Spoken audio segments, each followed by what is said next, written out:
Hola, muy buena tarde. Mi nombre es Fabián Esteban Restrepo Jiménez, aspirante a doctor en Ciencias de la Educación, y hoy nos encontramos aquí para hablar sobre el conocimiento científico.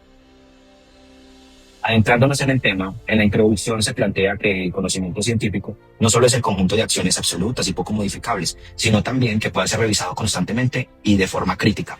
Es así pues que el método permite la formulación de nuevas preguntas, la obtención de evidencia y la contrastación de posibles hipótesis, logrando de esta forma que el conocimiento no sea de un método único lineal, sino que presente múltiples estrategias. Desde este punto, se plantea que el consenso y el disenso son de suma importancia para la construcción de este apartado. Es así pues que dentro del documento de la presentación se plantean 5 preguntas importantes para dar cuenta del conocimiento científico y la influencia de estos aspectos también en el orden políticamente hablando. Dentro de la investigación surgen varias preguntas y la más importante es ¿qué es el conocimiento científico? Bueno, algunos teóricos plantean que el conocimiento científico existe cuando el espectro de métodos es amplio, las reglas son claras y los principios metodológicos son universales. De esta manera se pueden lograr preceptos heurísticos. De acuerdo a ello, para Popper, el conocimiento científico permite entonces la investigación de métodos ya empleados y la contrastación de ideas, pero antes de ello, tenerlas claras para poder sostenerlas de manera seria. Es así pues como se plantean dos elementos importantes que es las ciencias empíricas y las ciencias exactas. En las ciencias exactas encontramos entonces la coherencia, la cohesión, los axiomas, los teoremas y la lógica. Dentro de las ciencias empíricas, los métodos hipotéticos deductivos, pero la observación y la experiencia son de suma importancia para ellos. En ese orden, Pineda sugiere entonces que el método científico permite la diversidad de métodos transformables.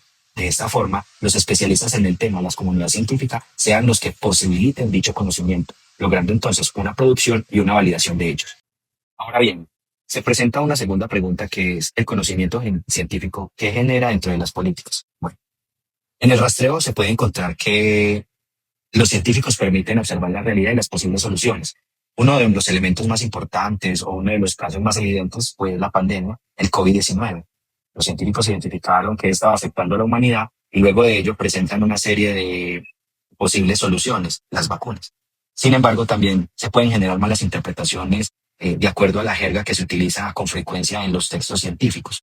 Además, unas conductas inapropiadas como autores no trabajados, conflictos de intereses, o por el contrario, de esta forma ocultar información, los datos desfavorables de una investigación. Es así como también se plantea el FFP, que es entonces el fraude de datos, la falsificación y el plagio. Sin embargo, también permite la construcción de políticas en diferentes áreas del ser humano, desde la salud, la educación, las finanzas y por supuesto la ciencia. Dentro de este conocimiento científico es de suma importancia rescatar el consenso y el disenso.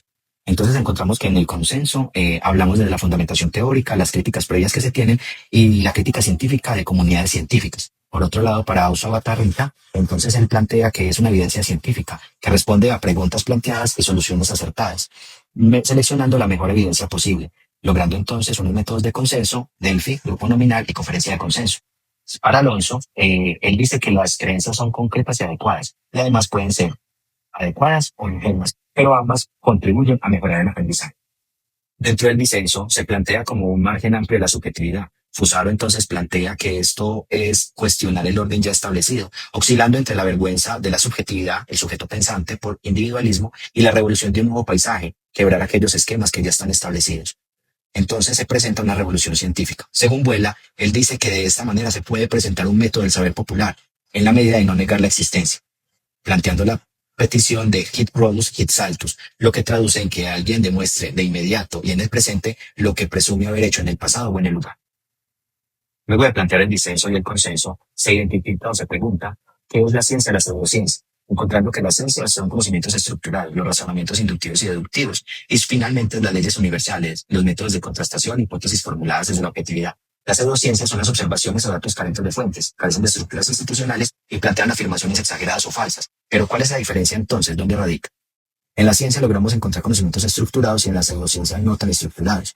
Entonces, identificamos la objetividad por un lado y la subjetividad por el otro. Además, porque una presenta leyes universales y otra es unas leyes personales. Cada sujeto las construye. De acuerdo a la información suministrada, puedo concluir lo primero. La información que pulula en los medios o en los espacios no solo personales sino científicos es demasiada, lo cual la subjetividad se siguen construyendo bases poco sólidas y cuestionables, y desde el conocimiento científico a veces la interpretación se torna compleja porque la jerga de la terminología suscita en dichos documentos es compleja. En ese orden de ideas, las ciencias formales permiten la explicación o predicción de fenómeno, mientras que la pseudociencia todavía se intenta una estructura de las afirmaciones para no ser exagerados ni falsos. Así pues, que el consenso y el disenso siguen siendo importantes. Sin embargo, ambas lanzan un margen de error que sugiere la reflexión, dejando los procesos establecidos, las conductas correctas y los métodos estables. Y me pregunto, ¿qué pasaría con una sociedad donde los académicos impongan todas las formas de pensar y de actuar? Es así pues como el conocimiento científico necesita que la información sea cuestionada y corroborada, y de esta manera las cuestiones que se hacen los objetos en la sociedad sean escuchadas. Estas son algunas de las referencias para poder realizar la anterior presentación. Muchísimas gracias por su atención.